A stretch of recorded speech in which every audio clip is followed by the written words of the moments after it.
So hello' everyone, আজি বনাবলৈ গৈ আছে এযোৰ বিশেষ কাপোৰ। বিশেষ বুলি এইটো কাৰণেই কৈছোঁ, এইটো হৈছে এটা ছাতি কাপোৰ। এইটো আমাৰ ঘৰৰ প্ৰথম ছাতি। বা যেতিয়া ক্লাছ 8ত আছিলে, যেতিয়া টিউশ্যন কৰিবলৈ গৈছে, তেতিয়া দেউতাই ছাতিটো তাইক আনি দিছিলে। আৰু মই সিদিনাখন বাকচতে পাই উলিয়াই পেলাই বোলো তাইকে এযোৰ কাপোৰ গিফ্ট দিওঁ। আৰু মই ধুনীয়াকৈ ফুলখিনি কাটি পূৰা কালাৰ কৰি দিলোঁ। বগা দিম বুলি ভাবিছিলোঁ, কিন্তু বগাটো লেতেৰা হ'ব বুলি ভাবি মই হালধীয়া কালাৰটো মাৰি দিলোঁ। আৰু হালধীয়াটো কি ধুনীয়াকৈ মেটচ কৰিছে, দেখিছে নহয়। আৰু এয়া মই ধুনীয়াকৈ আঠা চাঠা লগাইলোঁ। আপোনালোকে ভাবিছে চাগে ফুলটো এৰাই যাব, কিন্তু পূৰা মানে ফুলটো ইমান ধুনীয়াকৈ লাগিছে, একদম ফেব্ৰিক কৰাৰ দৰে লাগিছে। আৰু কাপোৰযোৰ স্মৃতি হিচাপে এটা থাকি যাব, নহয় জানো। কিমান বছৰ পুৰণি ছাতি এইটো। আৰু এইযোৰ কমপ্লিট কেনেকুৱা লাগিছে কমেণ্ট এটা কৰি জনাবলৈ নাপাহৰিব। আৰু মোৰ আইডিয়াটো কেনেকুৱা লাগিছে সেইটো জনাবলৈ। সো হেল্ল' এভৰিৱান, আজি বনাবলৈ গৈ আছে এযোৰ বিশেষ কাপোৰ। বিশেষ বুলি এইটো কাৰণেই কৈছোঁ, এইটো হৈছে এটা ছাতি কাপোৰ।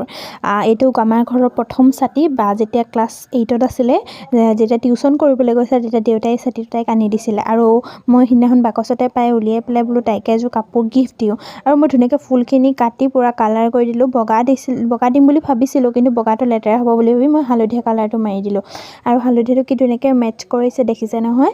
আৰু এয়া মই ধুনীয়াকৈ আঠা চাঠা লগাইলোঁ। আপোনালোকে ভাবিছে চাগে ফুলটো এৰাই যাব, কিন্তু পূৰা মানে ফুলটো ইমান ধুনীয়াকৈ লাগিছে, একদম ফেব্ৰিক কৰাৰ দৰে লাগিছে। আৰু কাপোৰযোৰ স্মৃতি হিচাপে এটা থাকি যাব, নহয় জানো। কিমান বছৰ পুৰণি ছাতি এইটো।